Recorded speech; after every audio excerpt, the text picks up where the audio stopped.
Doctor Vijayabhaskar chairman ethics committee clinical research and trials Hyderabad. ఈరోజు Covid మందు కోసం మనం రోజు వారీగా ఎన్నో రకాల మందులు మనం మార్కెట్లో చూసాము. అలాంటి మందులు ఎంతవరకు పనిచేస్తున్నా అన్నది కూడా చెప్పడానికి వీల్లేని పరిస్థితుల్లో మందుల మార్పు చెందుతూ వచ్చింది.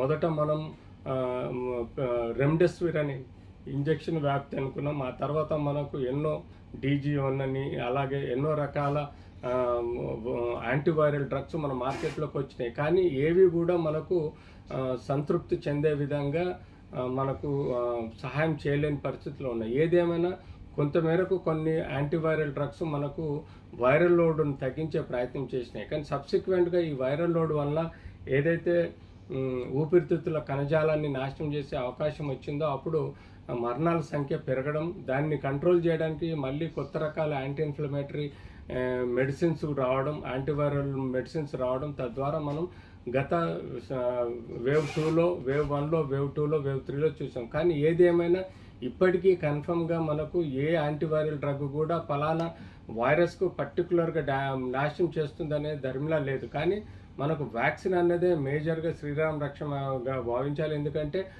కరెక్ట్ ఏదైతే వైరస్ ఉందో దాన్ని జీన్ సీక్వెన్స్ ద్వారా తయారు చేయబడిన వ్యాక్సిన్ వల్ల మన బాడీలో స్వతహాగా రోగనిరోధక శక్తిలో యాంటీబాడీస్ ప్రొడ్యూస్ అయినప్పుడు ఆటోమేటిక్గా ఆ యాంటీజెన్ లాంటి వైరస్ని నాశనం చేసి మనకు ప్రొటెక్షన్ వస్తుంది. సో ఇలాగా మనకు కోవిడ్-19 వైరస్లో 2 రకాలు ఉంటాయి. ఒకటేమో డిజీజ్ మాడిఫైయింగ్ డ్రగ్స్ ఉంటాయి, రెండోది యాంటీవైరల్ డ్రగ్స్ ఉంటాయి. సో డిజీజ్ మాడిఫైయింగ్ డ్రగ్స్ అంటే మనం ఇమ్యూన్ సిస్టమ్ని బూస్ట్ చేసే మెడిసిన్స్ ఉంటాయి, న్యూట్రిషియస్ ఫుడ్ ఉంటుంది, ఎక్సర్సైజ్ ఉంటుంది, స్పిరిచువల్ మెడిటేషన్ ఉంటాయి.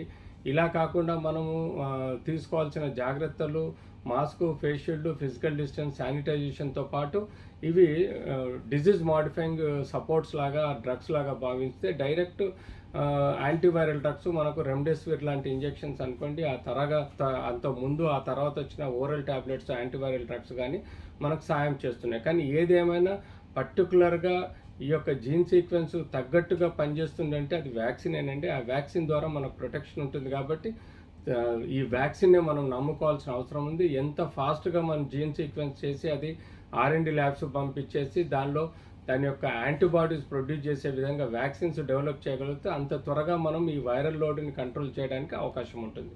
సో అలా ఈరోజు మనం ఈ కోవిడ్-19 వైరస్ని కంట్రోల్ చేయాలంటే తప్పనిసరి పరిస్థితుల్లో వ్యాక్సిన్ తయారు చేయాల్సిన అవసరం ఉంది.